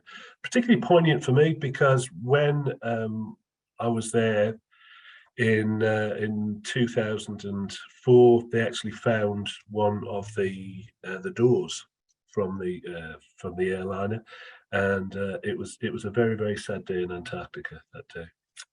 Never forget that feeling. The final sea chanty, Don't Go Out There Today, My Lads, is cheeky. It provides a stark contrast and a bit of relief from what's come before, Again, it attempts to give a flavour of the entertainment for the men and what was happening in Scott's hut. And there are, it basically warns of the perils of going outside and getting various bits of you frozen off, with strategically placed whistles in the text, thus avoiding any embarrassment on the part of the owner, which is one of Scott's nicknames, who was renowned for his prudishness. If you need any evidence of that, just an interesting sidebar to that is that Scott would not allow the dogs to eat the feces of the men, but other explorers, but thinking particularly of Amundsen, did allow that because he understood that there's an enzyme in dogs' stomachs that allow them to get more nourishment out of the waste. And anybody who's ever had a puppy knows all about that little scenario. Okay, so I'm going to move on. And there's my run sheet for Pulls Apart. Not sure quite what it is, actually. I said it was a chamber opera, but it's possibly going to be a staged cantata or something. It just doesn't quite follow the mix of a standard opera. Even though it's got operatic tendencies and Greek chorus and all of that kind of stuff. But I have to give this one a major rehaul. It's finished, but it isn't. It's probably less finished than Cantata Antarctica. So basically, the story is evolving, and this is one of the themes I want to get to just to finish off the talk at the end. Is let's say, for instance, recently on reading Roland Huntford's book on Nansen, I was able to explore the relationship between Nansen and Kathleen.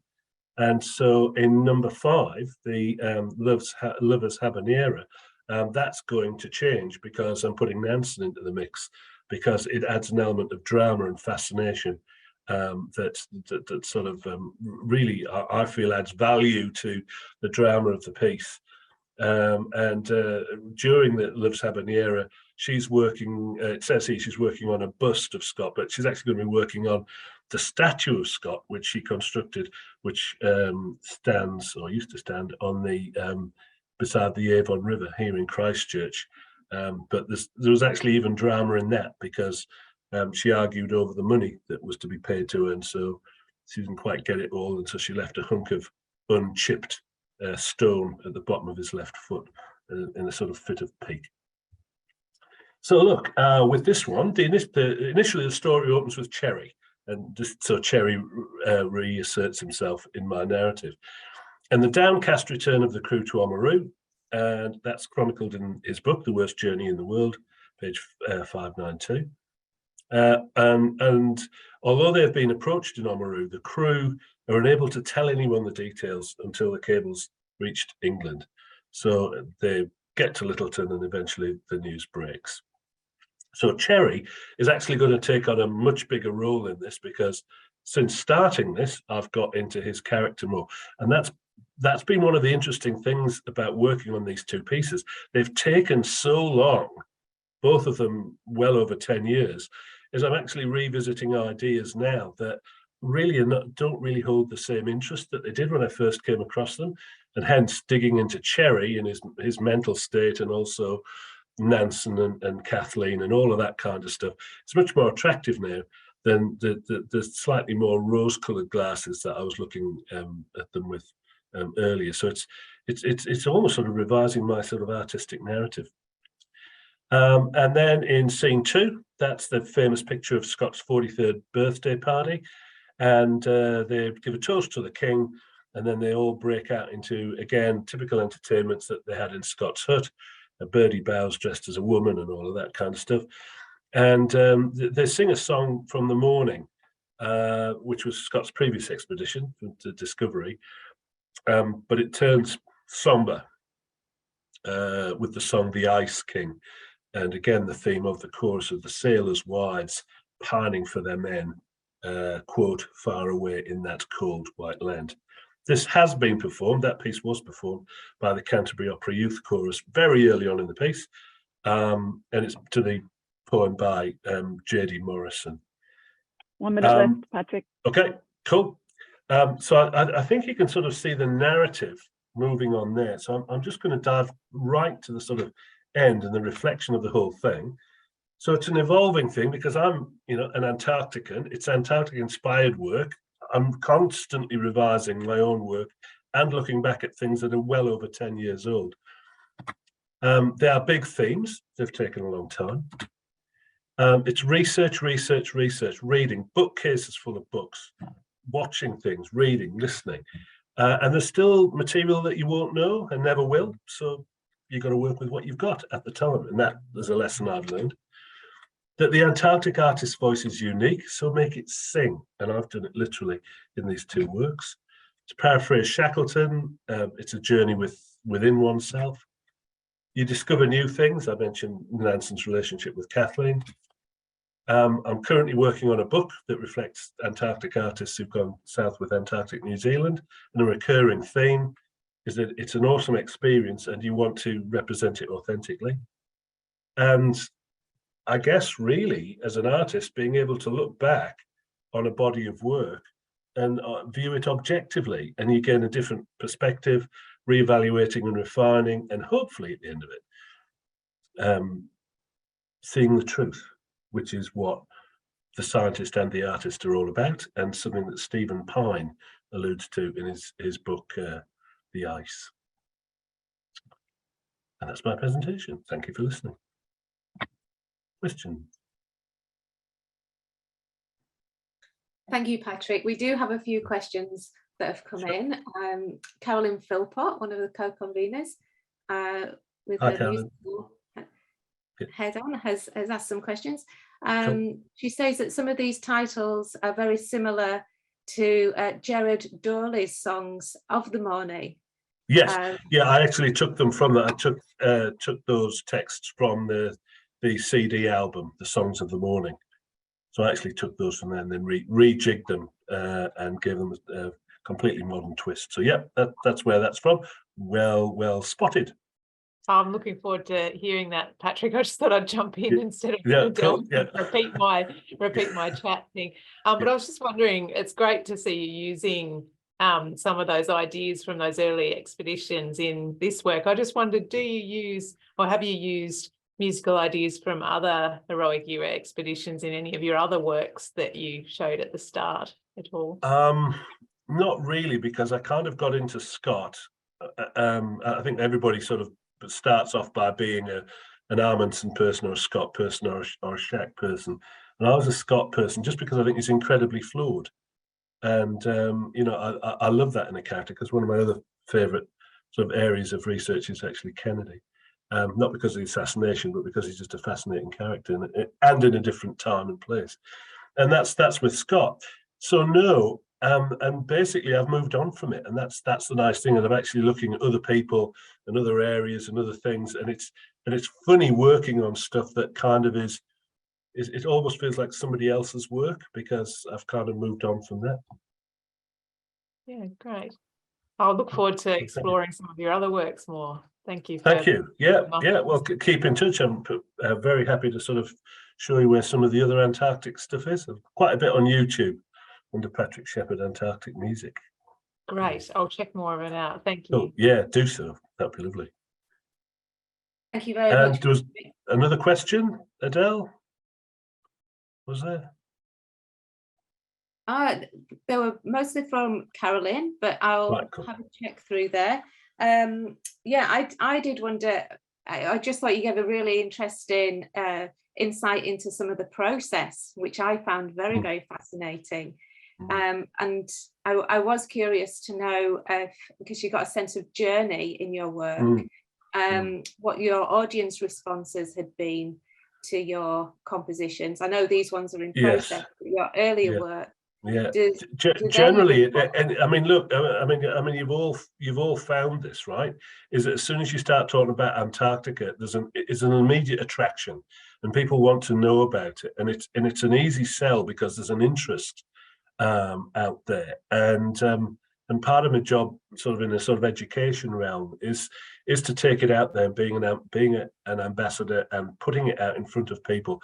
And I found it generally well received because people are really, really interested in the topic, and they can kind of visualize it. And given that Antarctica first existed in the imagination, I think it still exists for many people as possibly a dream destination, a holiday destination. Maybe they'll get there, maybe they won't. But all you have to do is look at any given Hollywood movie, and when the directors want to send them somewhere bizarre, they end up in Antarctica fishing stuff out of million-year-old ice fields and things like that, and it just becomes the sort of the go-to for Hollywood, and people love it, and it just is a field of imagination, really. So yeah, I generally find it's pretty well received. But yeah, I'm looking forward to putting these two pieces out there because they're the biggest, and from the point of view of being long, obviously they require more engagement from the audience and possibly a little bit more critical. And that's another thing as well, is I find people pop out the woodwork and always go, did you know this? And did you know that? And the thing is, it's my point there, you've got to work with what you know, because there's just so much you don't know. I mean, I've learned so much this afternoon. It's been absolutely fabulous. But yeah, you do with what you've got.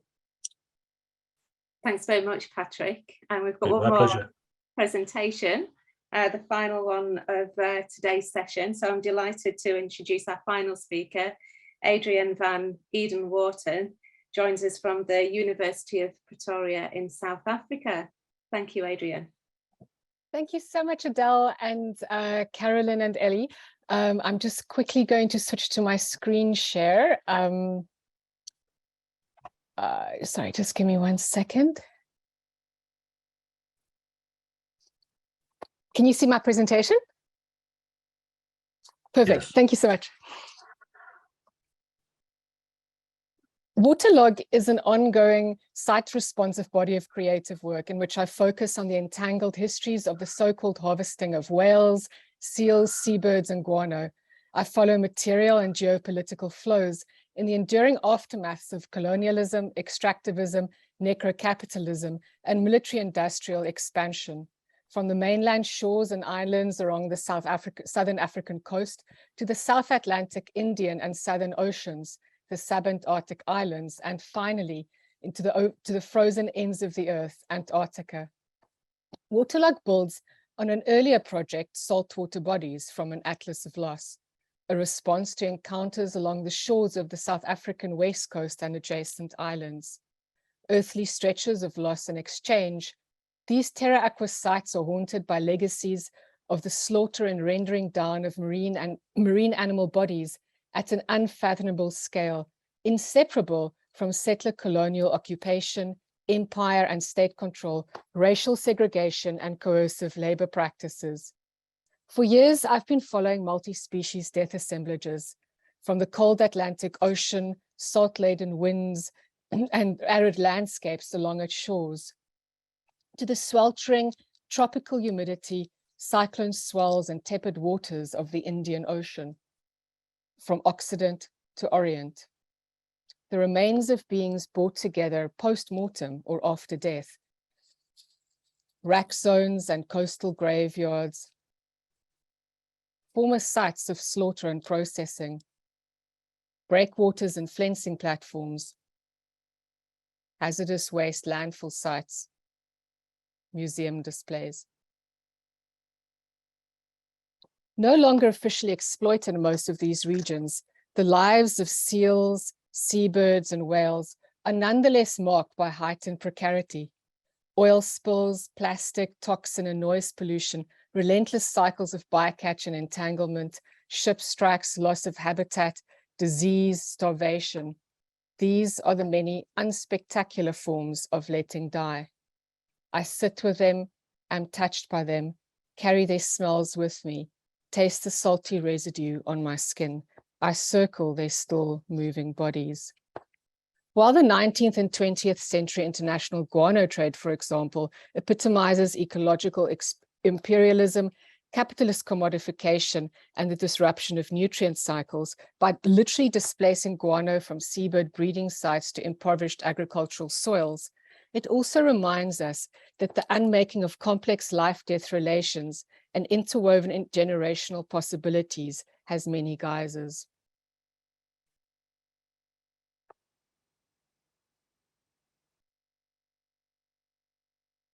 In today's presentation, I'd like to think with some of the ways in which the African continent is linked to the Southern Ocean through the cyclical movement of ocean currents, nutrients, and bodies of migrating whales, the sprawling geopolitical and material networks of capital, labor, and military-industrial expansion that led to their relentless slaughter and dissemination in pieces, in parts, across the globe at the height of the modern whaling era.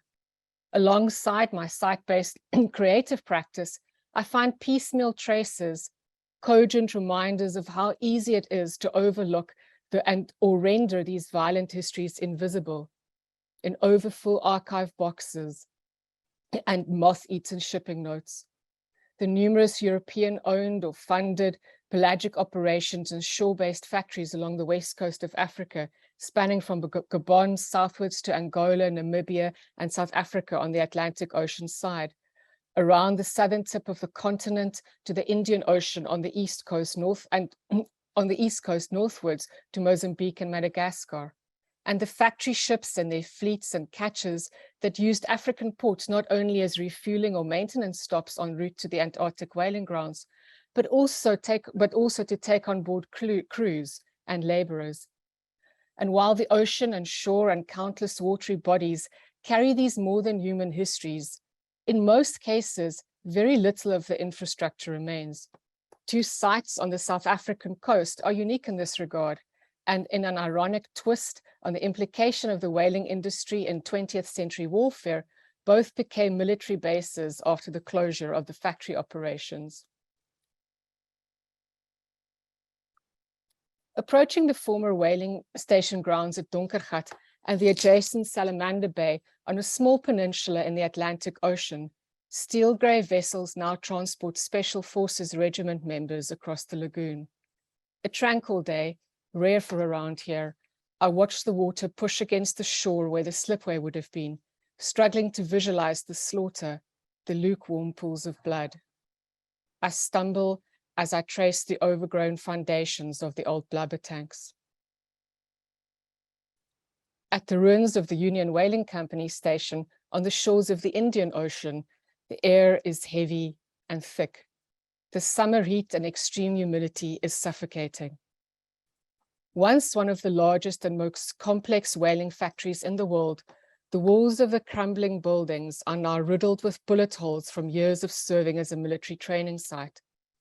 Slowly, I follow what remains of the paths of thousands of baleen and sperm whale bodies, the train line that carries them from the slipway in the harbor, the flensing platform, underground pressure cookers, freezer rooms, packing rooms, storage tanks, only to leave as prime meat cuts, meat extract, meat and bone meal, baleen oil, sperm oil.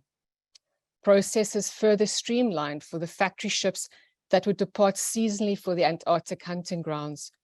Whale oils, I'm reminded, were used for producing high explosive nitroglycerin and for lubricating warships, fighter planes, submarines, weapons factories, guns, watches, chronometers, keeping time, killing time, exploding time. I'm exhausted and completely overwhelmed, but find hopeful possibilities in the lively reconfigurings of the abundant tropical vegetation which has overgrown the still remains. As an artist who works mainly in light and sound-based media, always aware of the fraught relation of our technologies with spectacle, objectification, mastery, disengaged observation, appropriation, and consumption, I find it helpful to consider my practice in relation to after images and after sounds, spectral hauntings retained on the retina.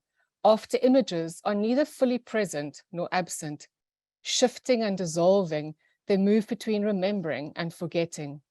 Ulrich Beyer uses a wonderfully evocative phrase, spectral evidence. Donna Brett describes aftermath or late photography as images that are created in response to traces of events in the landscape. They are never of the action, but are marked by the act of return. Undoing life, death, and presence-absence binaries, such after images offer neither explanation nor absolution, and are marked by the overwhelming sense of what Bayer describes as we don't belong, having arrived too late and perhaps in vain. Here, perhaps there appears to be nothing to see. After images, then, are profoundly not spectacular. Perhaps we can think with them in terms of trace evidence of histories of encounter. And likewise, the sensory phonic resonances of attunement is a reminder to learn to listen to the absences marking sounds that are no longer there or will not be there in the future. Whispers, echoes, murmurs, aftermaths, afterlives, and after effects, after images and after sounds. These are always stories told in pieces, in parts. Thank you.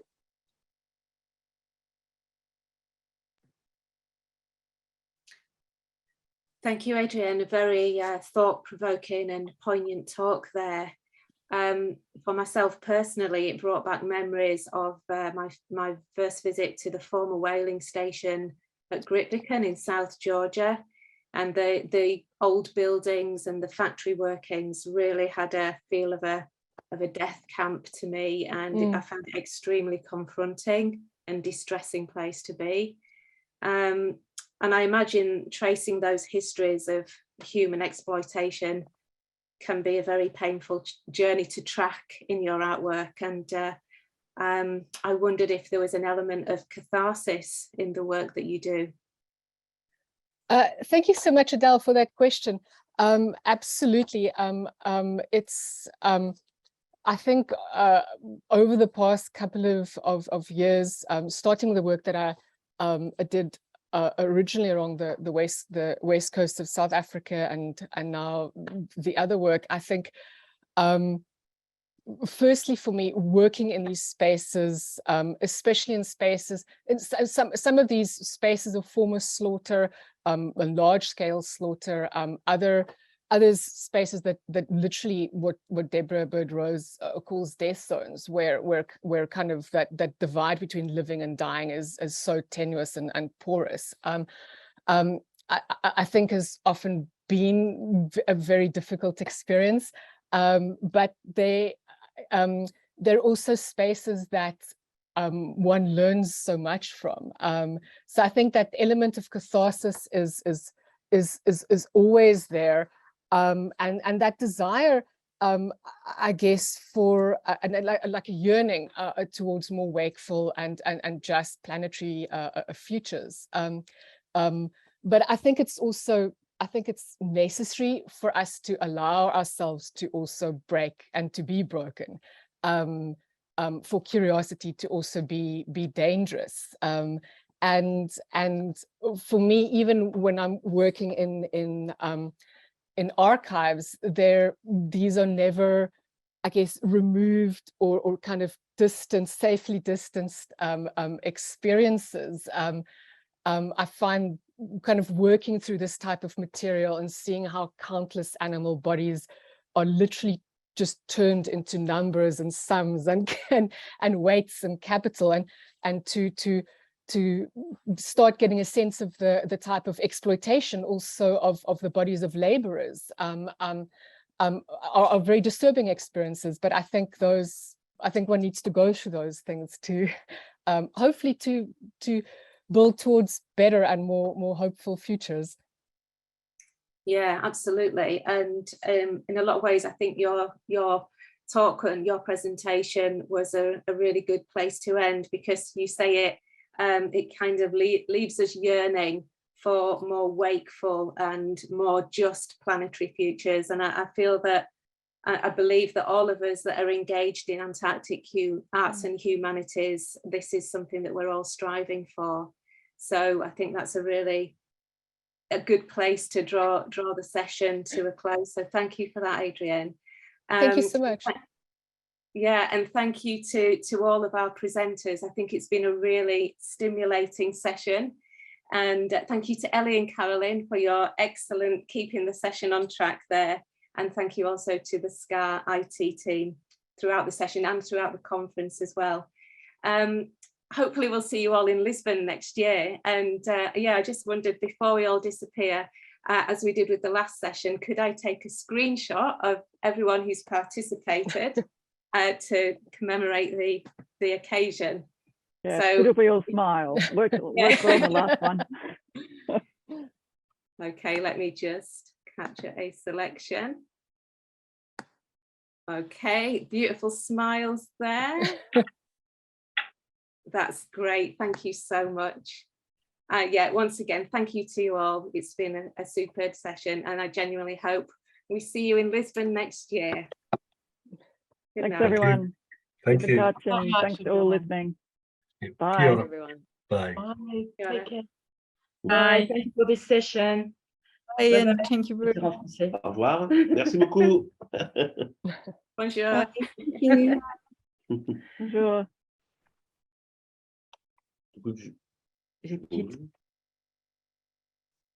I hope that was okay. Yeah, no, you did. You were fantastic, Adele. Yeah. Oh, thank I think you. we've still got some people actually on the participants, so before we debrief too much.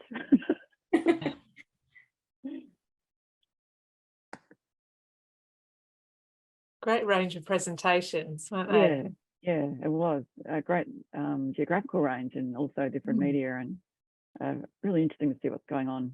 I just sort of want to get all their names so we can, be in touch with them with our project. So, yeah. Yeah. And quite different to Friday's session as well. Yeah, it was. Yeah. All right. Okay, so We can head off. yeah. All right, Yeah, everyone. lovely to connect with you again. Yeah. And we'll be in touch soon. Be in touch Yeah, soon. Thanks, thank you IT for all team. your Yeah, support. thanks so much, Adele. Yeah, thank you Thanks, for all your Adele. support throughout. Thank you. Oh, yeah, no, you're great. All right. I think Ellie too. Great timekeeping. Bye. Bye.